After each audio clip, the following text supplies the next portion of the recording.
Anakapalli BJP కార్యాలయంలో ఏర్పాటు చేసిన మీడియా సమావేశంలో అనకాపల్లి బీజేపీ ఉమ్మడి కూటమి ఎంపీ అభ్యర్థి సీఎం రమేష్ మాట్లాడుతూ సర్వే అంచనాలు ప్రతికూలంగా రావడంతో తగాదాలు సృష్టించేందుకు వైసీపీ శ్రేణులు ప్రయత్నిస్తున్నారని ఆరోపించారు. ఓట్ల లెక్కింపు రోజున కూటమి ఏజెంట్లు సంయమనం పాటించాలని కోరారు. తప్పుడు సర్వేలతో ప్రజలను తప్పుదోవ పట్టించాలని వైసీపీ చూస్తోందని మండిపడ్డారు. జగన్ పాలనతో విసిగిపోయిన ఏపీ ప్రజలు కూటమికి పట్టం కట్టారని తెలియజేశారు.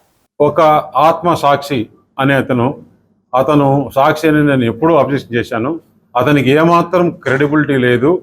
ఓన్లీ సాక్షి వాళ్ళు పెట్టి నడిపించిన అతను రేపు పోలింగ్ ఏజెంట్లు కూడా ఎవరు పోరు, వాళ్ళ క్యాడర్ డిమారలైజ్ అవుతుందని ఈ ఆత్మసాక్షితో పెట్టించారు.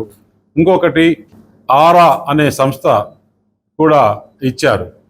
నేను ఒకటి అడుగుతున్నా ఆరా అనే సంస్థను. నేను కూడా ఆరా సంస్థతో చేయించుకున్నా. నాకు ఒకసారి కాదు, 2 సార్లు కాదు, 3 సార్లు ఈ ఎలక్షన్లో 7కు 7 నియోజకవర్గాలు గెలుస్తున్నాయని చెప్పాడు. అలాగే దీని పక్కన కాకినాడలో వస్తున్నాయని చెప్పారు, విశాఖపట్నంలో వస్తున్నాయని చెప్పారు, అమలాపురంలో 7కు 7 వస్తున్నాయని చెప్పారు, శ్రీకాకుళంలో 7కు 6 వస్తున్నాయని చెప్పారు.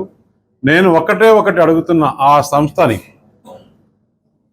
ఇంత పోలు 175 అసెంబ్లీ సెగ్మెంట్లో చేయాలి అంటే నీకు ఎవరు మ్యాండేట్ ఇచ్చారు?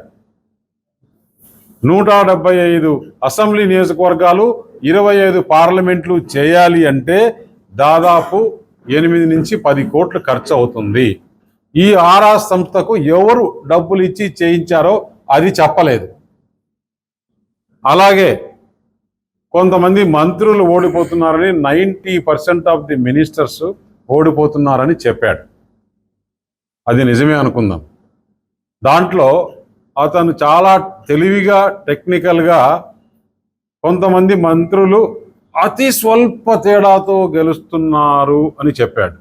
అతి స్వల్ప తేడా అంటే రేపు అతను నేను చెప్పాను కదా, ఓడిపోయిన తర్వాత నేను చెప్పాను కదా అతి స్వల్పం అన్నాం, అది ఎలాగైనా జరగచ్చు, ఎర్రర్ ఉండొచ్చు అని చెప్పేసి. మరి మిగతా కాన్స్టిట్యున్సీలు రీజన్ వైజ్ ఎందుకు చెప్పలేదు? ఉత్తరాంధ్రలో ఇన్ని వస్తాయి, కోస్టల్ ఆంధ్రాలో ఇన్ని వస్తాయి, రాయలసీమలో ఇన్ని వస్తాయి అని చెప్పలా. మనం చూసాం యాక్సెస్ మై ఇండియా